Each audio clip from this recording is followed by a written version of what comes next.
welcome to another episode of the Primer Podcast. My name's William. And this is Davis. And finally, we were back at the Galaxy Studio here in Long Beach. I got to relearn where everything is around here again. Yeah, it has been quite a while. Basically, since we got the Ranchero. Beginning of March. Ugh. But we're down here because we went to Ink and Iron. The Ink and Iron Show. Man. 9-ring circus. And we didn't even see it all. No way. You know, I think we just really just scratched the surface. Where do you start? Let's see, we start off, we hit some cars. Hit some cars outside. Killer stuff. And then... inside the dome. Yep, moved on to Motorama. My goodness. How many cars do they have there?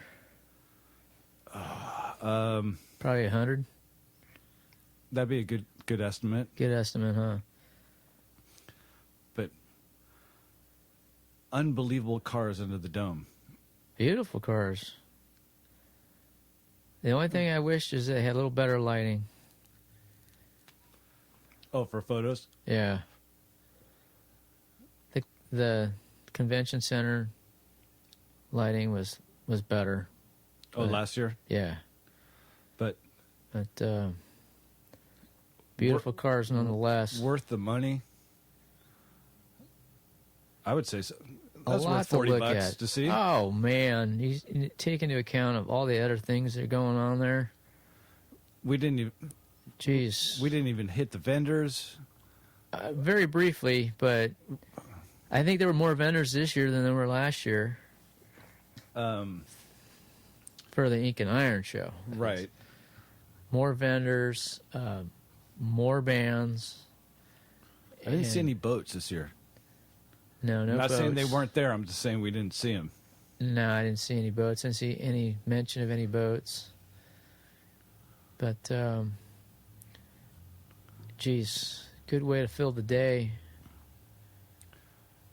The tattoo stuff was... over the top, man.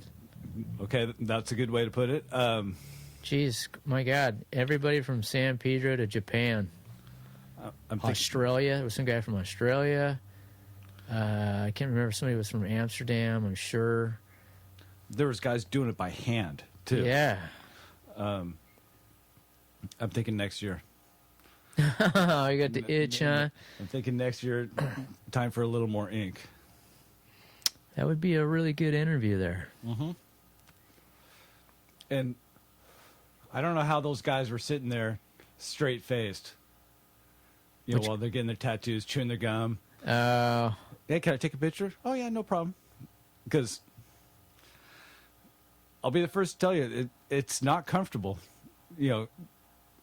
basically getting a sewing needle, tap, tap, tap, into your arm or, wherever.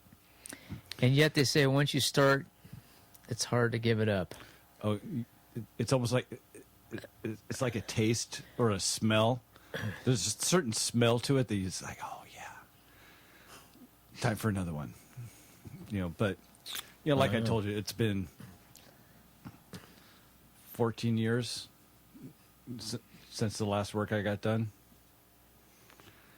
And that was done by Jill Jordan. Who? So Jill Jordan. Who's that? She was part of the whole punk rock scene.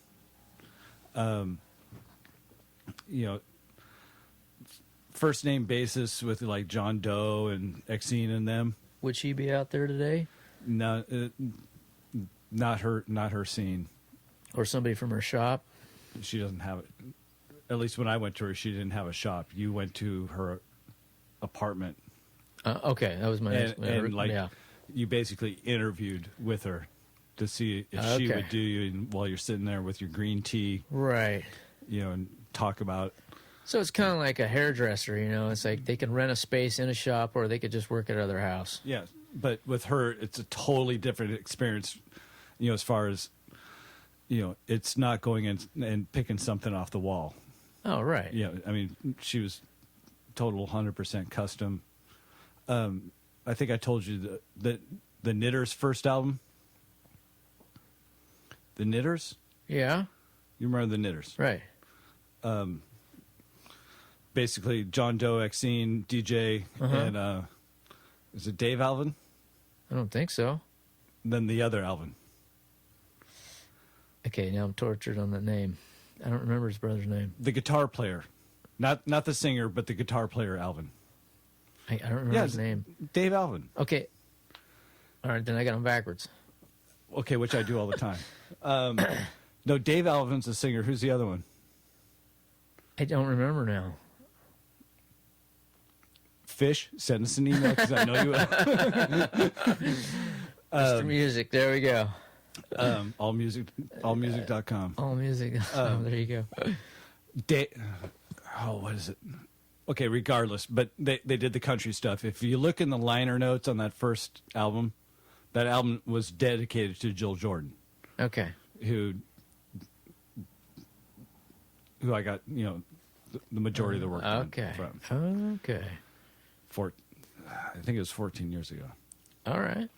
But that's not her scene. But I'm thinking maybe next year come up with a couple designs, because I don't want to just walk in there after a couple beverages and say, oh yeah, I want to get tattooed. I want to set Well, I know something you up. will, though. Well, I will. But I would like to go in with something in mind, Something that you and put some actually thought into, and an actual appointment with right. someone that I've researched. Because with the tattoo, it's like you get what you pay for. Essentially, I guess so. well, okay, a $10 tattoo looks like a $10 tattoo. Something you've thought about looks a lot better than, like flash off the wall. Right. So I essentially have a year to get in contact with one of these artists that are going to be there next year. Come up with something, toss a couple emails, make an appointment. Yeah, that's probably the best thing to do. Make an appointment. Rather than, hey, I've been in Eke and Iron all day. I've been sucking up $7 Ducatis. Let's get some ink. Which I'm sure there's plenty of that going on. There's nothing wrong with it, but I'd like to have something a little bit more thought out. Make a plan. Always works better. So, anything there that really sparked your interest? I mean, out of everything the whole day, or just cars in general, whatever. or people? People, man. No shortage of character in that whole area. That was a show. Show of shows, just on people. Yeah, show I mean, within gosh, itself. man, if you thought sitting down in the lobby of some Vegas casino was interesting, sitting down in a corner at the Ink and Iron show is a whole show in itself. Oh, You thought you've seen it all. my eyes were going, just like cars. It's like cars were like, look at that, look at that, look at that. And then people like are like, watching look at that, look at that. I like watching a game of ping pong or tennis, back and forth. What's that? What's this? What's that? Right. Made for a great show. I mean, or a very unique show. Yeah, absolutely. I definitely got to say that. You know what, though?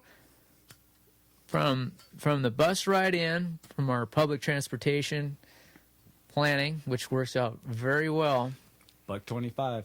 and you said, look at that line. And that line moved. Which We got there at about 3 o'clock on a Saturday. You would think that, oh, God, this is going to be a bottleneck.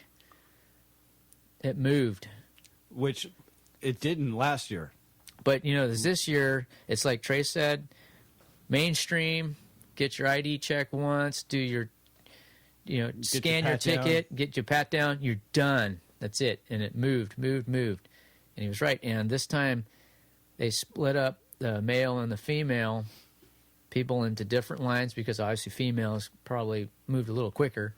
Well, no, they got to have females to do to do the search. to pat down right, females. But I'm sure you noticed that there were more females waiting their boyfriends and husbands okay, well, to come through because got to look through the guys purse. have all kinds of they carry all kinds of junk, right? You know. But no problem with security. Moved right along. And I got to say that was awesome. Yeah, especially because last year I went on Friday last year. You went on a Friday and you waited what, a half an hour just to get to the front? It was way longer than that. Okay. You know, and it was this bottleneck. People waiting to get in. They opened up late. All right. It was just a big hassle. Those problems were solved this year. They had people moving you through, and that was great. For those wanting adult beverages, it was one guy, or you just had to find a guy that had the wristbands, show me your ID, done. That's it. You know, it wasn't. Last year was like, you know, get your armband, and then you got carded again. Oh yeah, you got carded. Yeah, you got carded again at each spot that was selling beverages, right? You know, which was kind of defeats the whole purpose of having the armband. I mean, it's like, right. Well, why are you doing it again, man? But you know, it wasn't necessarily anybody's fault. It was two different, say, like companies. Like, we're doing this and we're doing this. Right. You know, our rules say this and our rules say that. So it was just whatever the problem was, it got streamlined. Yeah. Anyway, so yeah. But back to the cars. Plenty of just killer customs Inside the dome. Inside the dome, the Motorama. Oh yeah. Even outside. There were some cool cars out there. Some cars that we saw from last year. I think there were more cars too. Definitely more cars. And yeah, plenty to see. I really hope you took a picture of it. But that Studebaker truck, the white one, with the Mercury grill. Mercury grill. Yeah, I think I got at least one or two. I know I got one. Wasn't it kind of yellowish, creamy? No, it was more of a white. Okay, but I don't even think it was quite a pearl either. But that was very tastefully done. Yeah, you're right. It had some interesting proportions on that, a different look to it. You know, and then then those rat rod, trucks. The trucks. Oh, outside. Oh, outside. Yeah. Oh, yeah. Outside. The barn find. That's the Y block's got to go into something like that, man. I still have a flathead. Well. But yeah, the Y block runs. The Y block runs. We got to fire that up, man.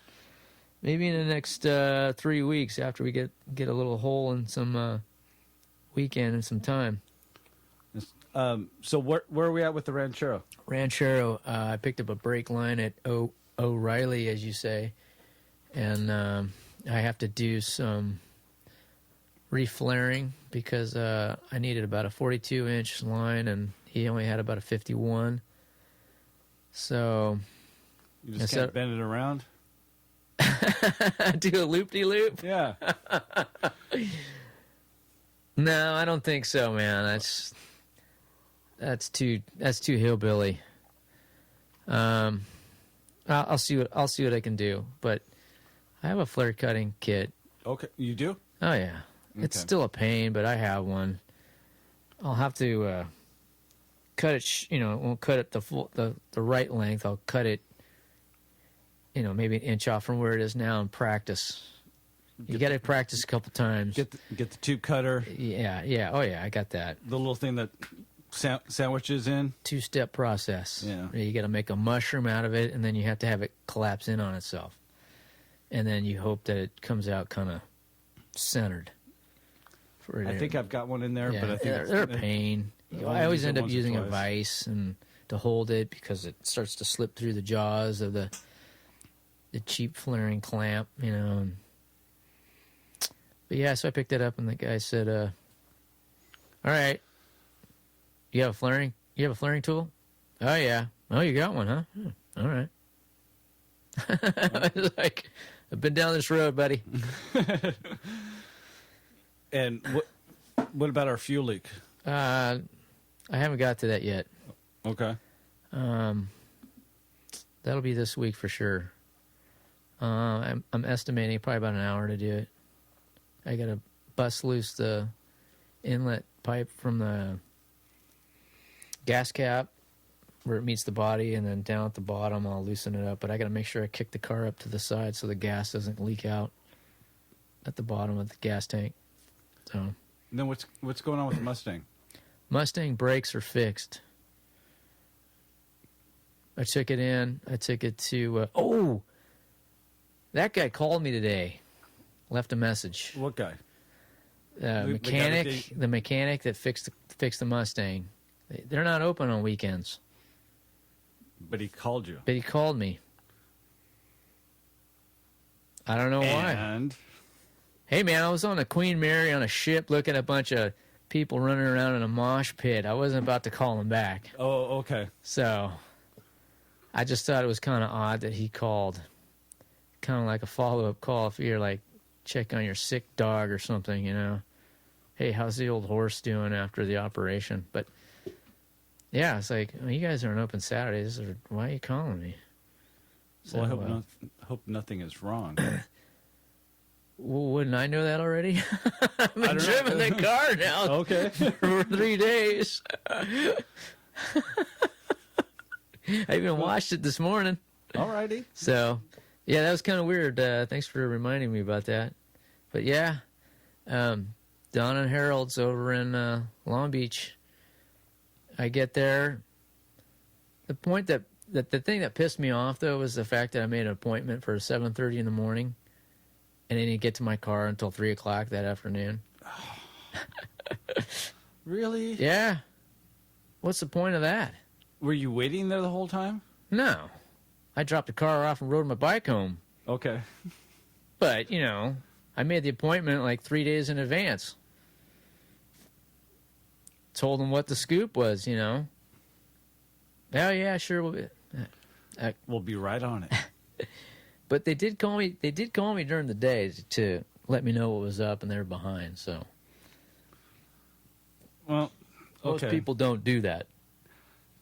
True. So you got to cut them a little bit of slack. I cut them a little bit of slack, but they do a lot of work on old Fords.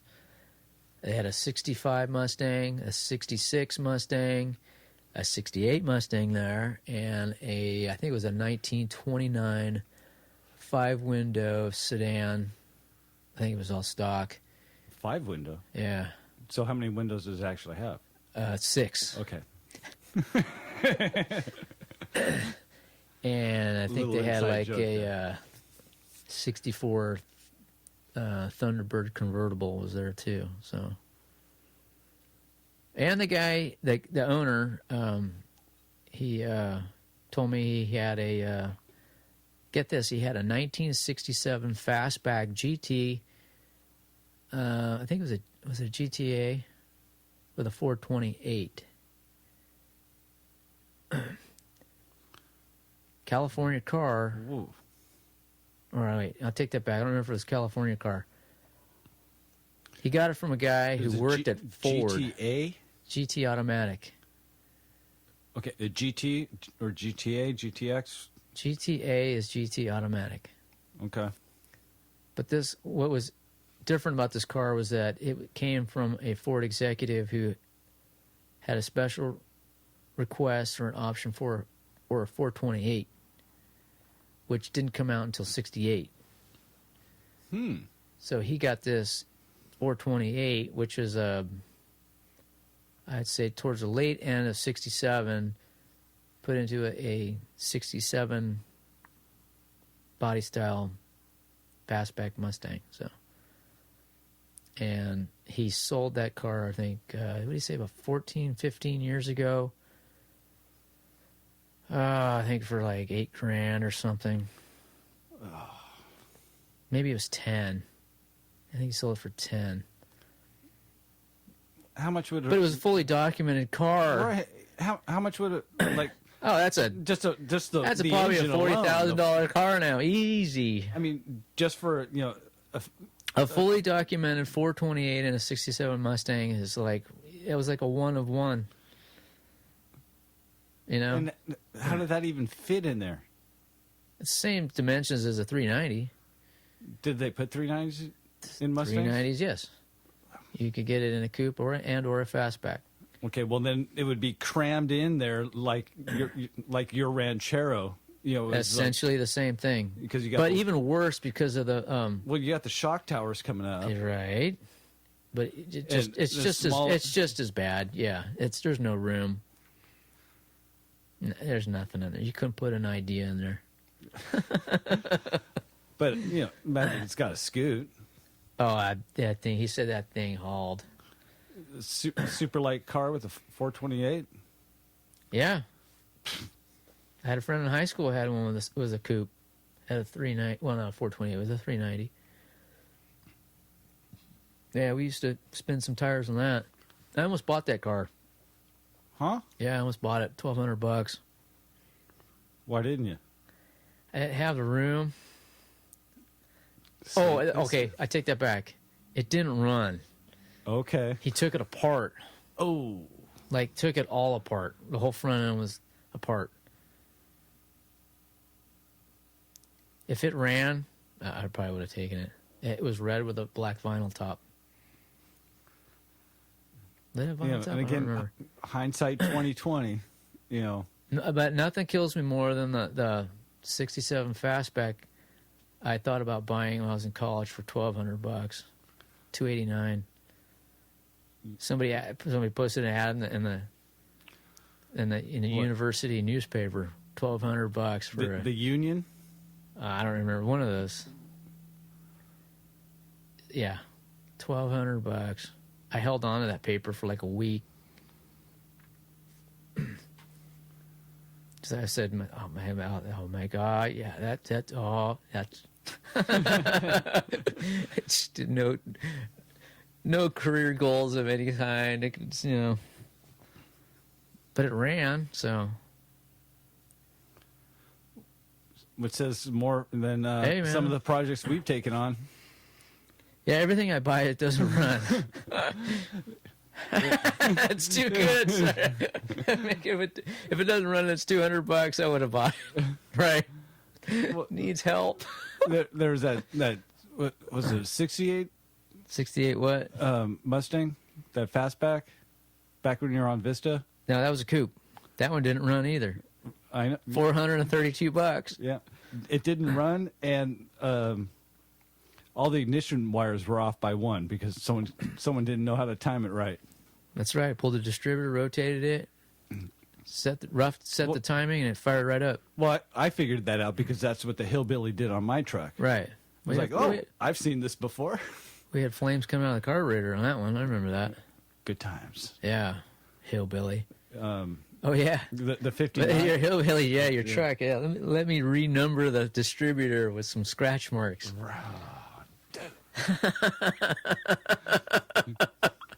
Oh, the vacuum advance isn't where it's supposed to be. Let me just move. It just rotated over one.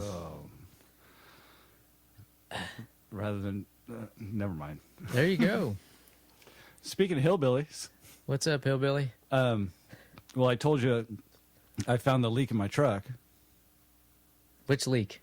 The oil leak. Oh, the oil leak. Okay. That's right. The fuel leak I found that was a quick. That was the quick fix. Quick fix. 4 bolts. Pop it. No problem now.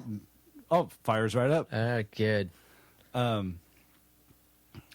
when I was under there adjusting brakes. How's the brakes? You get those? It's almost dialed. Does it pull? What do you mean? To the left or the right? Well, I really haven't driven it because I've been riding my bicycle to work. I've just kind of done the testers, like a little forward, a little back, move it over for street sweeping. Right. Well, that's not really going anywhere. Right. But when I initially I didn't do it like a bonehead. Right. And then I went in there, I jacked them up, and my rotors are a little warped, You mean the drums? or the drums are a little warped. You think so? I know so. Oh, really? So you spin it, and I can hear the high spot go shh, shh. Oh, you gotta have them turn, huh? Yeah, I need to, but Probably a good idea. You know, the other interesting thing about those drums is the guy was telling me when he was looking at. He told me I took him for a ride in the Mustang. Oh, I didn't tell you what the scoop was. Remember, I said that my guess was I still had air in the line. yeah. That's what it was, man. So they power bled it. That's all they did. Power bled it and readjusted the rears, and give me a full inspection on the suspension. I wanted to kick that other mechanic who was looking at my car though, because he said, "Nah, that clicking noise." I took him for a ride. He said, "That's your suspension." I'm like, "No way, man." Like, no, I've been I said, I've been okay. driving this car for. I said, only other thing I can think of 25 is years? drivetrain. Oh yeah, drivetrain is like maybe it's a U joint. That's like shaky. yeah, it's A little it's loose. worn, right? But I said usually if you throw that in forward or reverse, you're gonna hear it more. Yeah, you got a point. I'm like, hear that? And it's like, no. I go, there's got to be air in the line, man. It's got to be just holding that rear shoe. So that's why I made him. I let him keep the car an extra day to do the full inspection on it. But I told him, I said, you got to bleed that whole car, man. So I don't know how they do it, but I know there's some machine on there just yeah, it basically it's like a low working compressor that basically pulls like the fluid through. it pulls or it pushes. My guess is it pulls through, and then you replenish the master cylinder before it actually starts to pull air. But Okay, I thought it. I mean, I thought it's- it went and just pushed everything out. I'm guessing something like that. Okay. It's better than two people, one on Down, the ground. Turn, open, Yeah, close. and Okay, yes, 11 o'clock, 1 o'clock. where are we at? Right. Because I've been through that whole get the wife to hold the pedal, and, it's like, I don't really know what's going on there, so. Anyway, so. But back to the truck leak. Okay, well, I was the brakes. I was just in the brakes. I got them pretty balanced out, and then when I went to move it for street sweeping, I didn't have enough pedal, but I knew at least they were even. And I'm like, I'm not gonna bring out the floor jack. Next day, I just did 12 clicks on one side. 12? Wow. 10, 12. That's a lot. One click at a time. It wasn't that bad. It's surprising how much that little turn wheel does to the Yeah, whole shoe. but I did it evenly on each side. Okay. And when I was under there, I'm like, I should probably look at that oil leak. Sun was shining just right in, perfect where I could see it. Lots of room in those You know, early F100s. had my piece of cardboard down, had plenty of rags, wiped it down. I'm like, Davis said it should be about right here. That looks about right. Let me fire it up. Fired it up, and sure enough, out of not the oil filter, but it goes from the filter, there's a housing, and then it goes to the block. That's it, man. And it was, I fired it up so, it was under pressure, Right. and I could just see it kind of go drip, drip, like right out of the bolt hole. I'm like, there it is. No problem. How you doing? Shut it off. And it was like, okay, that's either 1/2 inch or 9/16 because it's a Ford. Right. It looked like 1/2 inch, so I grabbed my 1/4 inch socket. Okay, 1/2 inch, 1/4 inch socket set. No, you grab your 3/8" No, drive. it wasn't. 1/4-inch drive, half. Really? You dropped down to the quarter to pull out a 1/2-inch bolt? Well, I looked at it and it was like, well, Okay. it just needs to get tightened up a little bit. Put it on Oh, there. that's right. It was poking out a little bit. poking out Okay, just a so little you bit. figured And hey, I those- don't need 100 pounds of torque on it. Yeah, you'd be surprised what those 1/4-inch drives can do as far as torque. Well, okay. I snapped off a lug bolt with one of those. What? A whole nother story. Wow. But, What's with you and breaking bolts, man? well, and get in there, It's a bad got luck. maybe not even a 1/4 turn, 1/8 of a turn, and that sucker just. It didn't even snug up then, did it? Oh no! It just broke right off. It just broke off. It was just so ready to be gone. It was like, back to that. Well, this should be easy. I'll just snug it back up. No, it breaks. Every tool you own is going to come out to fix that. Yeah, But at least it didn't break inside the block, man. I think it looks like there's enough in the housing. Come on, man. How much is that housing? That housing's got to be a 1/2 inch thick. Right, and I showed you the bolt. Yeah. They're- Right after the, They're just below the head, man. yeah. You But it saw looks it's like just something that toast. got sucked up in the lawnmower, man. It looked like it had been cracked years ago. Something. It wasn't right. Whatever Screw it the was. guy who put that back in, okay? Jesus. So, Yeah. actually, tomorrow I'm gonna take the whole housing off Yeah. because I tried to get in there with an extractor. The drill motor would just barely fit in there. I couldn't get it square so I can get the extractor. Just take it all off, man. I'm just gonna take it all off. There's nothing. Less than $2 gasket. Just replace the gasket. Get your Get it out little of there. pipe wrench out and get that stud out. Then Then you just get another bolt. gotta go to Ace. Go to Ace. Say, give me one of these. What? 25 cents probably. Probably. I'm rounding up. You should probably get two. Because one will be clean and the other won't be. Well, if you get it out of the bin, one's gonna be coarse and one's gonna be fine. You know, Oh. because those jack-offs that put them in the wrong bin. You should probably get 3 or 4 of them. So that's gonna get fixed tomorrow. Good. Finally. Yeah, man. No more oil on the street. No. And then the actual accelerator pedal should get fixed tomorrow. Okay. Did I tell you about that? Nah. That pedal's mounted to the floor, right? Mounted to the floor. Oh, did it break loose from the floor? No, it didn't break loose from the floor. This was almost a month ago. Driving home, and it's like, okay, cool, things are going. Let off on the accelerator, and it's like, I'm going too fast. Oh, did your return spring break? You would think so. Actually, it's right over there. Do you see the pedal? Top of the toolbox there? Top of the toolbox. Top of the toolbox. Right over here. Right there. No, I don't. Come on, man. It's right there. Oh. Okay. Oh. Flip it over. All right. See a little worn spot there? Yeah.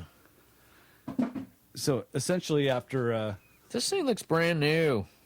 okay, but that worn spot Yeah. was starting to catch. Is that where your spring goes? No. This thing's actually. There's a lever. The spring's on the carburetor. Oh, okay. That just rides like essentially on a lever. Oh yeah, okay. It's just a full-on lever that rides from the mounts to the firewall, probably. It just Yeah. sticks down out of the ground. Yeah, so I mean, that's out of the floor. I mean, Right. out of the wall. So it's just been sitting there. So it just sits there. Oh yeah, okay.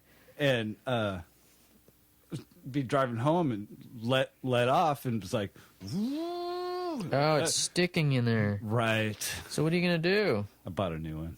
Really? So if you'd filled up this hole a little bit, it'd be okay again. Yeah, but what do you use to fill up that hard rubber?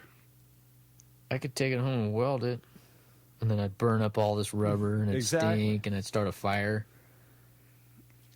Yep. How much is a new pedal? $20. Really? Dang, man. And that's not even the right one. This one isn't? No, if you look, you can see where I cut You cut a kinda big gouged chunk out of it. Yeah. Actually, it's kind of jacked up at the base. Yeah, this is junk, man. Throw it away. All right. So did you get did you get the replacement, or did you get like the big goofy one with like the bare foot that you stick on your boat? the hang 10. The hang 10 one, yeah. No, I got the Dennis Carpenter. Okay. Keeping it stock, keeping it real. Yeah. It's a small thing, but I've just been having too many problems with too much stuff breaking of late, man. Sucks, doesn't it? Yeah. Come home from work and you just you want to noodle on something that not that big a deal. Come home and it's like, okay, I'll sand something. You're not racing the sun as it goes down? Or a low priority job. But no, it's been like, oh, I got to come home and work on brakes. Oh, I got to fix this leak. Oh, I got to go get a gasket. Oh, I got to fix this gas pedal. It's like, oh, driving me nuts, man. But it's okay. It's just a car. It's just a car. And I've been riding my bicycle to work. You have that luxury of riding a bike. Well, I mean, I have another car. That's true, you do, don't you? Took it out last weekend. Oh, speaking of this big blue car, I was doing a little research on how much this car weighs. Oh, really? Yeah. Why were you doing some research? Were you thinking about Irwindale again? I was thinking about Irwindale again. That's right. This car curb weight, I believe it said 3970. And I believe I got to double check on the Ranchero. I think the Ranchero weight they said was like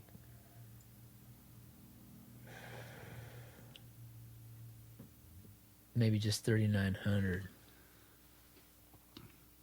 Well, I've taken at least 70 pounds But out of this I also car. did find that with a 390 Cruise-O-Matic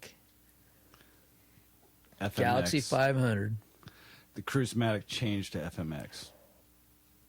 It's the same thing, but wow, it's a FMX. automatic, Automatic. quarter mile with 17 seconds. Oh, I did better than that. Just saying what I found, man. When I raced this way Oh, back. you showed me a time slip for this, I think. What'd you get? You remember? No, but I can find it. Okay. Keep talking, I'll find it. Keep talking, okay.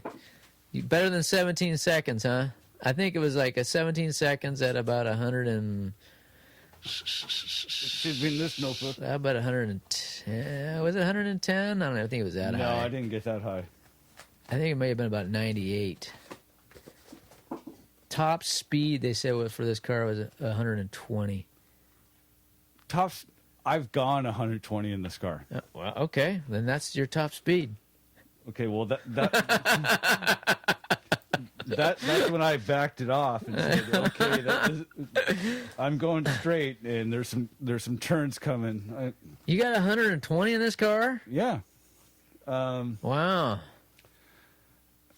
I think it's the 405 when it comes into the 710.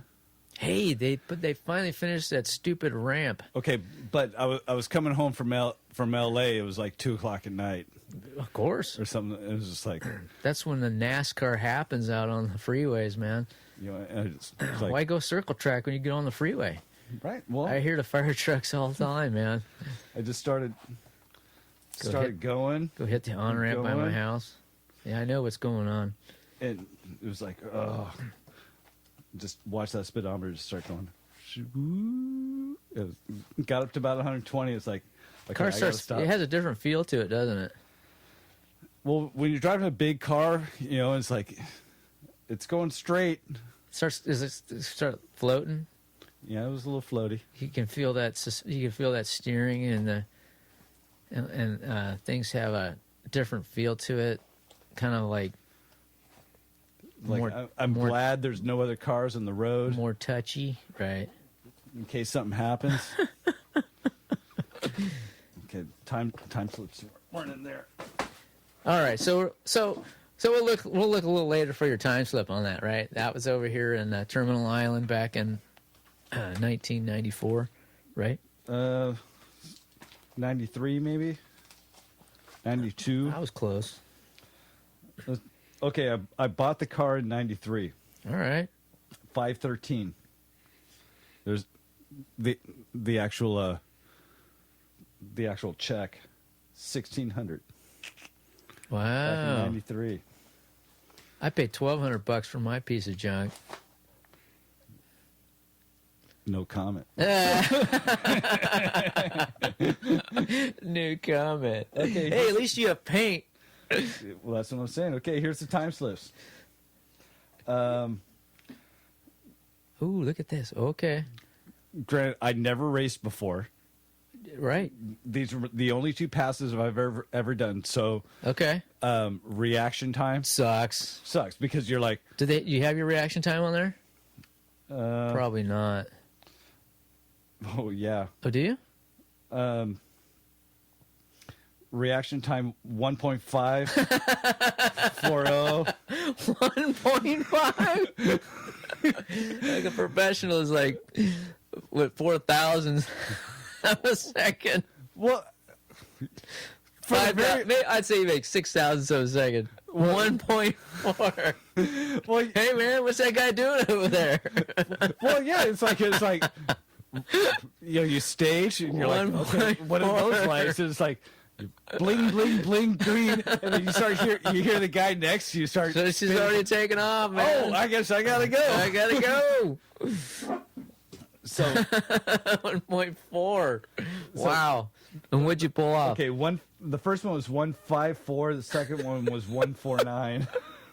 You got a little better. All All right. What was your time? I pulled a 16.9.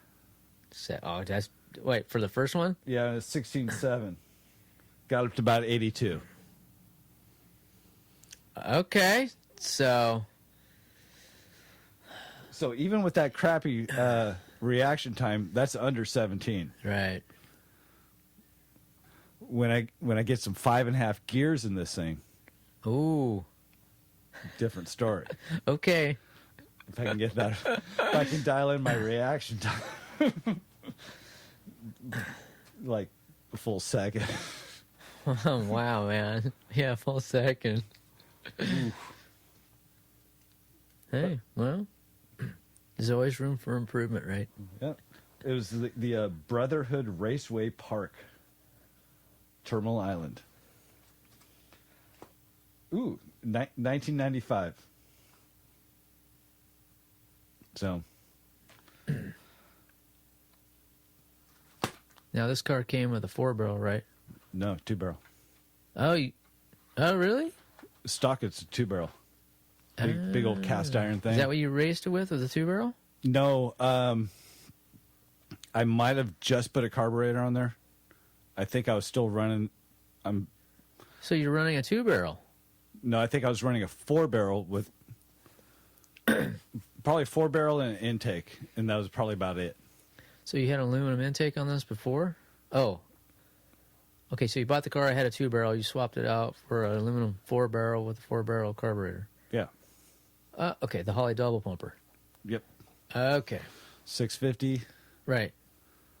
and the Performer. Right. Wise Got move. an RPM back there. Wise move. That's all you really need, man. And you put headers on it. Did it have headers at the time, or was it stock? Oh, no, it was stock manifold.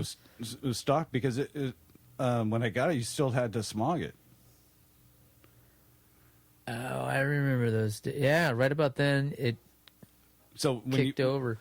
No, it wasn't quite old enough yet. Right. So Right. I'd have to put the big old air cleaner back on there. Right, yeah. With the heat riser. That's right, like the 68. And hope that you got somebody cool, because this was before it was all computer Right, you had dialed. to. It was like semi-computer yeah, dialed. they stick a sniffer in the pipe, and Yeah, there was obviously no computer on this thing. and it's like I'd spend half a day getting it ready to pass smog, Right. and and it's like, okay, I hope I get somebody cool. Yeah, you couldn't have the open element air cleaner because No, it wouldn't pass a visual inspection. Right. And it's like Visual inspection. they put the hand on the carburetor, to bump up the RPMs. Right. And you're looking at it like, I don't know, man. that's not a stock carburetor. It's like, come on. Right. But they'd be so cool on the car. They were looking at other things. Right. And be like, okay, no problem. And then as soon as it went to, smog went to like 73. It's now at 76. Okay, but when it bumped from like 65, I think it was.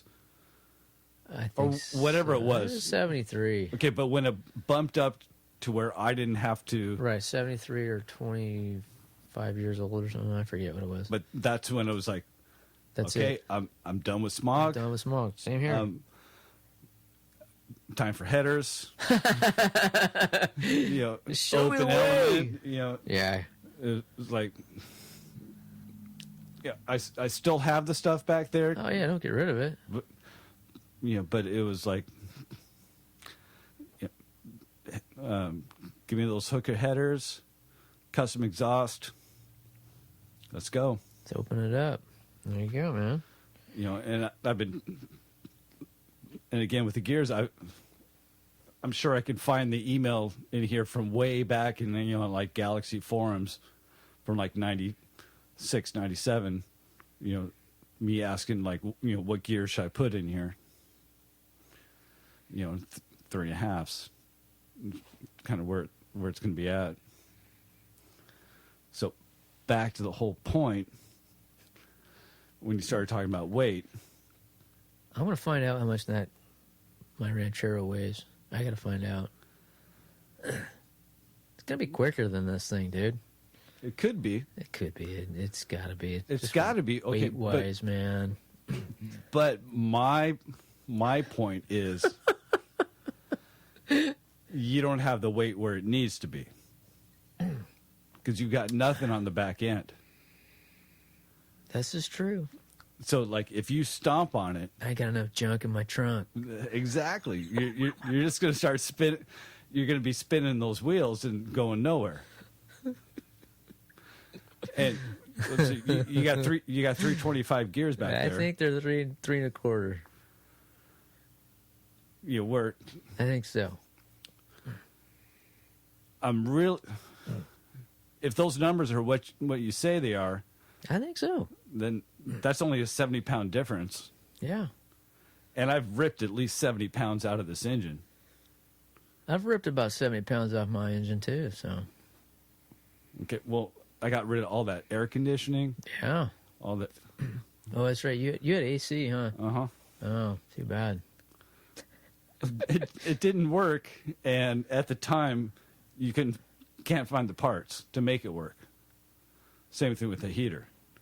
All these little control valves and stuff. Oh, man, we can make that work. We can make that work. Well, it's gone. So no, you can't make it work. But, this was pre-internet. That's true. where you go in looking at junkyards, you can't find nothing. Not anymore. Couldn't find this car anywhere back then. And taking it over. There was that antique Ford place on like Beach Boulevard. Yeah, that's like 1920, and if you showed up with a chopped top, they would have started throwing rocks at you. That's pretty much what happened. Those guys said like, hey, do you have a control valve like this? Oh no, like, beat it, kid. Right. I mean, even Dearborn, at most they go up to 67. 67 is probably the sweet spot for this car. The last year, So there's isn't some suspension components 67 to 68? Oh, engine stuff, or is suspension. It goes 60? It's when you get into body parts. Yeah, because 65, 66 Galaxies are very similar. Yeah. 67 and 68s, they got bigger. Right. They changed. Okay, but suspension parts, right, engine parts, no problem. It's the soft trim. Oh yeah, you're on your own. Sorry, kid. Right. It's that kind of stuff. So let's go back to my advice on stuff. If you're looking to buy an old car, ooh, find something you like, but go to the catalogs. Look to see what's out there. Look to see who's, repopping stuff. Rare cars have rare parts. Right. I love my Galaxy. It's one of a kind, in a way. It's just kind of odd because it's not. In 1969, if we got off the plane at LAX, the taxi cab would show up. It'd be a 68 Galaxy. Yeah. Four-door. Right. Clint Eastwood in, the first Dirty Harry drove a custom 500, which is essentially the same thing, different trim. But you're not going to find one. Right. Kind of a mistake in a way, because if I'm missing something, soft trim, it's not available. Whereas when I was looking for a truck, I looked through and I found catalogs. It was like, 61 to 66. This, that. Oh, right. Okay. I've got a wide range of parts. But if you had a 68 Nova, you'd be money, dude. Okay, yeah. Hey, things come slow, man. It'll come around. Are you saying I should put a small block Chevy in this thing? Absolutely not. Okay, thank you. Jesus Christ.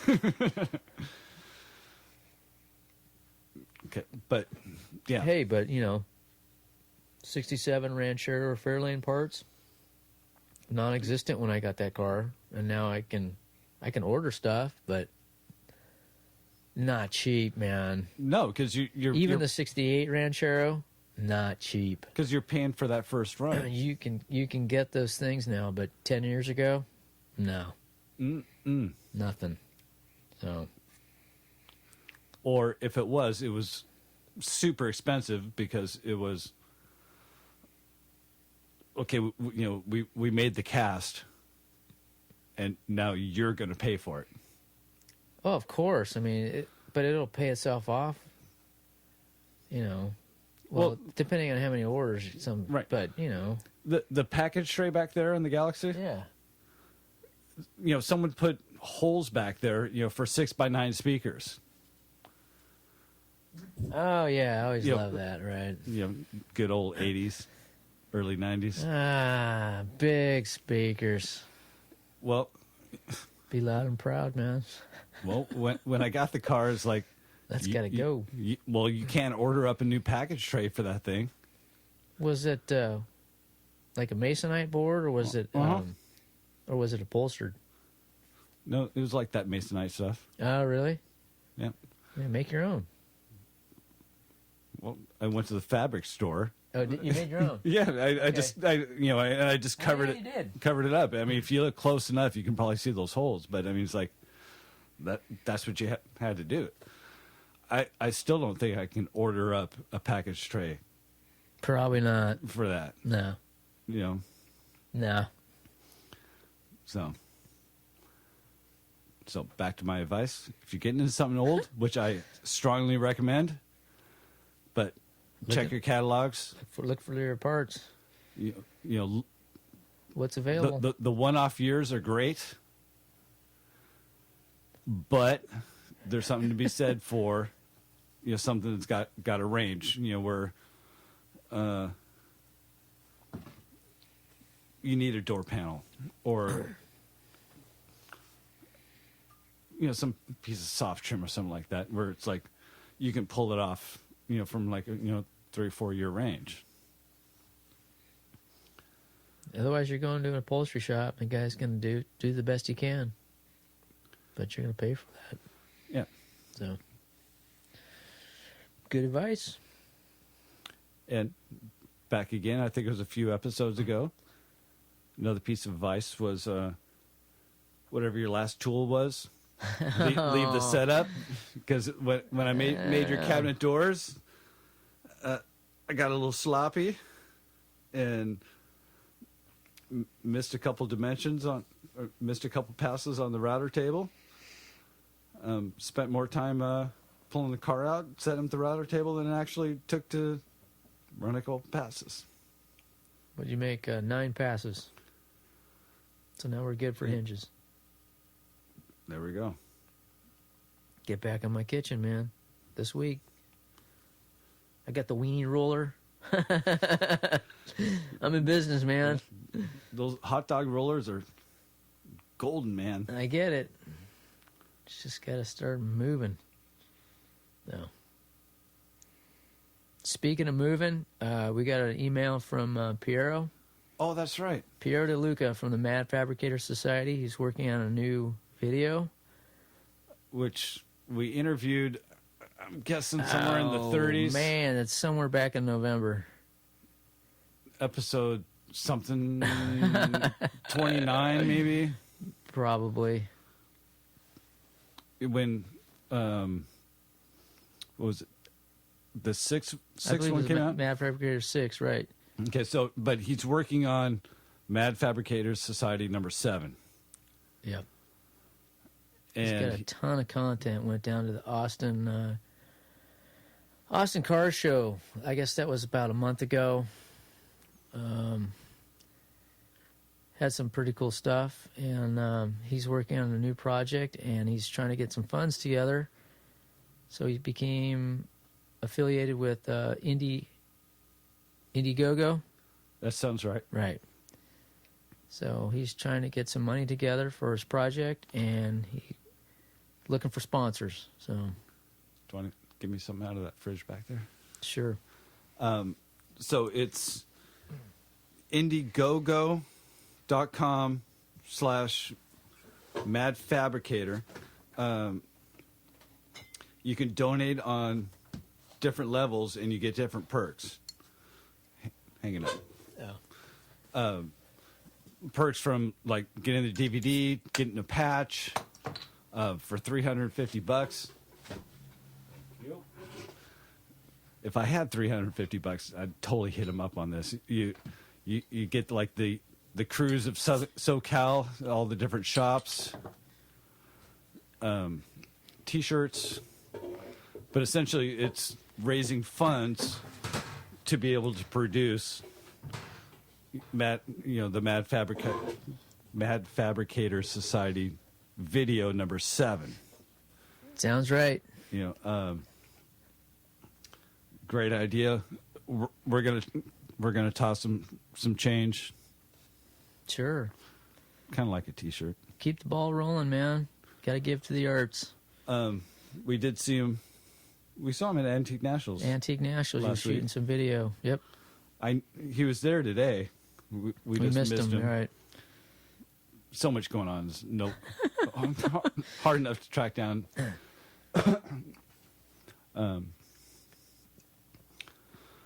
But Wow, that's a different taste when you go from the homebrew to the torpedo. good or bad? Just different. Okay. The torpedo tastes like it's got more preservatives in it. It's a little more maltier too. Wow. Anyway, what do we got coming up on our calendar? Next weekend, we got the LA Roadster Show. Yes. Looking forward to that. Uh, This should be some cool stuff. They have a swap meet out there.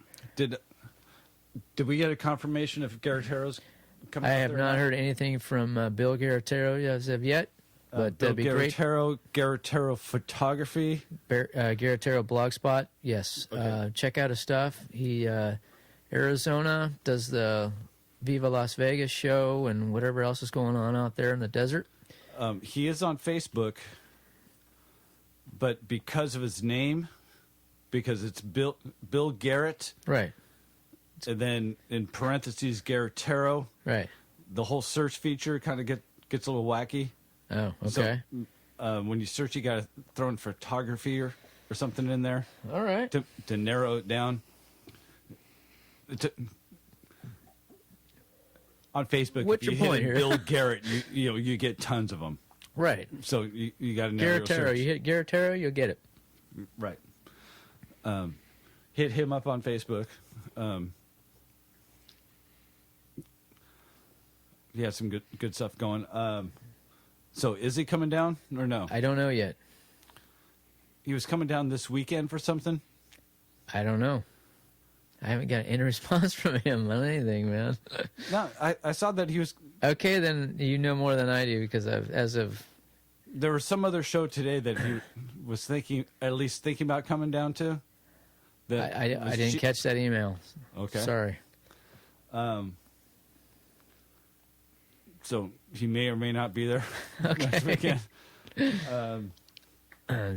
June 23rd, we got the Western Nationals F100 show out in Anaheim Hills off the 91 freeway. We will be there with our 10x10 Easy Up doing interviews with the founder of the F100 Western Nationals. So that'll be interesting. Among others, hopefully. Yeah, maybe we'll get some other vendors out there. Maybe Jeff McKelvey from Junkyard Fine will sit in and have a talk with us. That'd be cool. Whoever else wants. We've been trying to get that guy for. Come on, Jeff. But Come on in and sit down. Yeah, and whoever else, whatever car clubs out there, or truck show, or truck enthusiasts, come on out, sit down, and have a talk with us. Tell us about your car. And then what's going on in June? That was June. That was June. July. We had July 14th. We had Bixby Knowles car show. Hopefully we'll see some dragsters. Ooh. I think they'll do a cackle fest of some kind. I haven't been to that show. Something always comes up, and I always miss it. And then on July 28th, I'm still up in the air on that. Verona Speedway, the 8th Mile down there in San Diego. Sponsored. They have some kind of race sponsored by the King of Spades. I tried to do a search on that. There's no website. And from last year's photos through the ham, it looked pretty cool. It looks like it's about 110 degrees out there, but Nice. we'll see what's going on towards the end of July. So I may be taking a hiatus break on that one. So I got to get busy with some house stuff. So No, I hear you. so Like I told the wife, when this Ranchero is done right. and sold, well, okay, at least done to where I'm, not over at your place Every weekend? Every Right. weekend. I gotta start painting the house, man. Are you gonna paint your house? Yeah. Really? Good times coming. Well, especially since I've been painting, for the past week and a half, 2 weeks. Yeah. It's time to do it before damage sets in, like it's fading. like the areas where the sun really hits hard. Sure. It's fading, but it hasn't done damage yet. It's like, now's the time to take care of it. Put a fresh coat of paint on there. Because, some of the damage repair that I've done this week, it's just been like, oh, this should have been done 5 years ago. I don't want it to get to that point. I don't want to have to replace windowsills. They've just been eaten out from the sun and termites. Sure. And it's like, okay, get another 5-gallon bucket of the blue color. Oh, man. Lay down some tarps. Yeah. Just, hit one side at a time. Necessary before evil. it gets bad.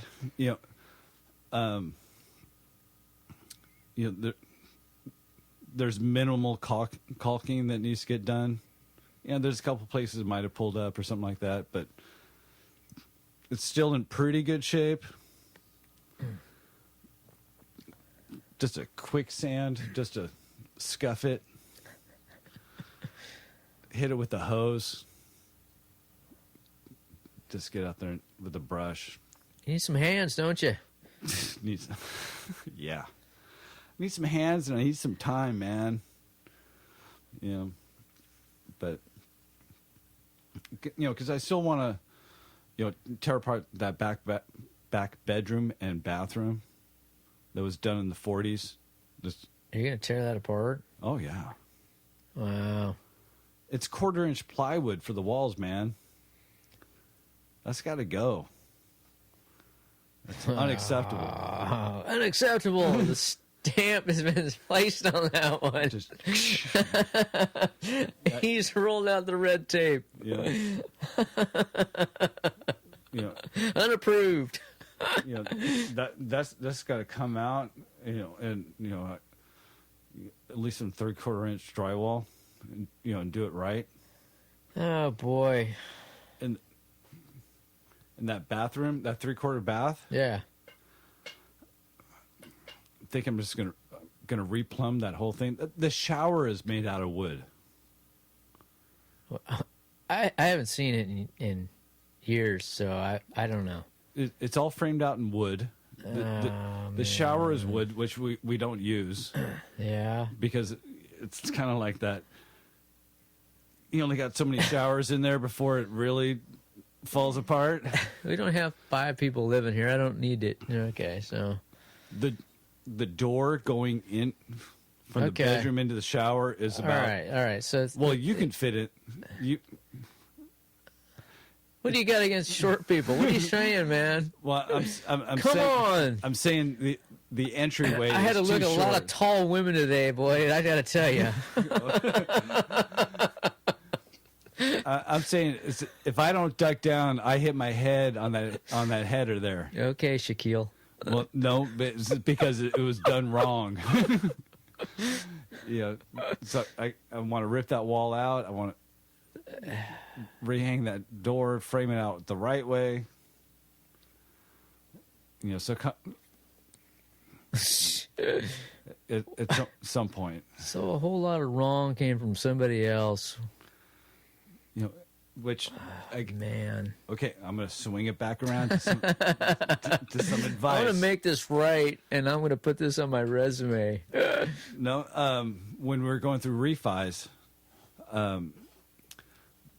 This ought to be interesting. The first guy that came in, number was way too low, and he came in. I shut my mouth. I just let him, do his thing. Talk his chalk, yeah. And everything was like floor acceptable, which I guess is okay. I've talked to another mortgage guy. It's like, yeah, acceptable means that it's fine, But with all the work that I've done in there, Right. The word acceptable doesn't sound good, does it? No, it doesn't.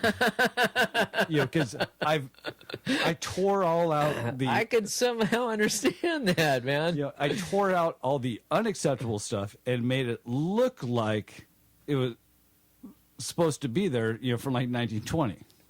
Right. like the bathroom. Yeah. The amount of work just on that floor. You know what? The floor looks awesome. That makes the whole room is the floor. Okay, but and that in the clawfoot tub, yeah. Right, but the first guy that goes in there and he just sees it, it's like, oh yeah, that's what and it the came pictures with. to go with the clawfoot tub, yeah. Oh, okay, yeah. Well, hey, screw you, man! I put this together, man. The second, when we ditched on that because the numbers weren't jiving based on this appraisal. We were like, F you. We got another one. If you've done work on your house, you got to talk it up, to that appraiser. Sell it up. Because I was like, when I moved in, this was 70s brown tile, mosaic. Did you take pictures when you moved in? I didn't have to show them, but it was like, I made this to look like it's supposed to. Right. I tore all the bad work out from the 80s and 70s. Right. In the 40s. I tore all this stuff out and made this is all new construction. Right. To make it look like it's supposed to. Right. And the guy was like, oh, cha-ching, cha-ching, cha-ching. Right. Same thing with the kitchen. It was like when I moved in, that was a Home Depot laminate top. Presswood. Right. When we moved in. Right. I know Put tile in. I know that the subway tiles and stuff like that look right now. That's because we did that.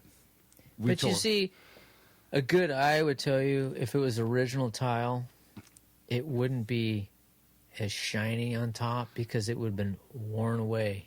Right, but 50-year-old tile doesn't have that nice gloss to it doesn't anymore. have that sheen. There's nothing. Right. It's dull. It has that odd shape to it. It's diagonal. It's two color. It has a pattern. They don't do that anymore. Right, but these appraiser guys, they don't know that. The color, it's different. They just pop in, pop out, write a report, see. do some comps. Yeah. So if you've done work on your house to make it look the way it's supposed to, got rid of all that 70s stuff. Take pictures. Take pictures, sell it up. It's like, no, look, here's what I did. Because otherwise you're going to get screwed like we did. First time around, we lost. So there's something to be said about keeping the look to the era of the house. Oh, absolutely. Rather than going hog wild with Euro-style cabinets and granite top and your 80-year-old house. And once again, unintentionally, this came up on Ace in the House this morning, which okay. I know you didn't listen to. No. But I did. But he was relating it to cars first. It was like, okay, you've got a 60s car. Okay. Putting 22-inch rims on it might be cool. It always looks like ass. Okay, dude, I saw one of those. They always look like crap. Okay, but just because you can doesn't mean you should. But at a certain time period, that might look okay. Yeah, that time period may have lasted 2 days. Okay, a 1920s house in the 70s. You're color scheme wise, maybe. Okay. You throw in the because the Ranchero used to be a pumpkin orange, so yeah, with plaid door panels. Yeah, okay. He related it to what you saw on the Brady Bunch. Absolutely. It was like, oh, that's what's in style. That's what we're going to do, no matter what the outside of the house was. Right. But what you should be doing, if you've got a 1960s car, okay, what rims were available then? Yeah. What were they putting on? Oh, Magnum 500s. Your torque thrustees. Your torque thrustees. Kragers. Okay. Western I'm not a Nuggets. fan. And it's the same thing with your house. What was going on in your house at the time that it was built? Right. You had a good, better, and a best even back then. So you had a plain Jane and you had a sport model. Did you have a floor heater or did you have central air? I have wall heaters and a floor heater. Okay. So unless you can hide all that central air, you're just gonna screw. You know what? That would be very interesting. And yes, since you got to make it look like it's very doable in my house because I have like 3 feet of underfloor space under there. Yeah, man. Follow this from the Queen Mary. Yeah. I replaced that light too. That thing's been going on and off all night, man. Yeah. You better check your electrical. The electrical is good, man. Obviously. I rewired all this. This is all new wiring. It's a light, man. Okay. Okay, but back to the point. We're going way long here, man. I know. Way long. Way long. Way long. Point is, if you've got an old house, make it look like it's supposed to. Go with all old fixtures, or try to make it look like it's original. You can upgrade, but try to keep it original. Wow, that sounds bad. What is that? That's a fluorescent light. Sounds like it's raining. Oh, it's smoking, man. Whoa. You did you did the wiring, didn't you? Wow, man, it went out and now it's smoking. It's smoking. All right. Oh, right. Cool, man. Well, on that note,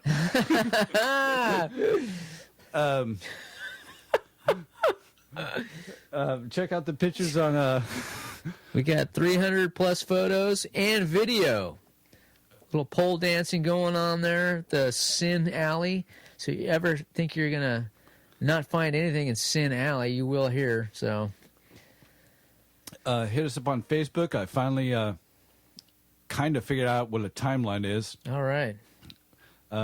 Briefly touched on that. Send us an email at primerpodcast@gmail.com. Hit the YouTube channel, but anything that's up on YouTube is up on the site. So check it out. Just hit the site and check out Project Ranchero. And bear with this episode as I'm sure you can figure out what's been going on. So until what's next week? LA Rooster Show, man. Until the next week, my name's William. This is Davis. And don't skip on that primer, man. No one to choose, but there'll be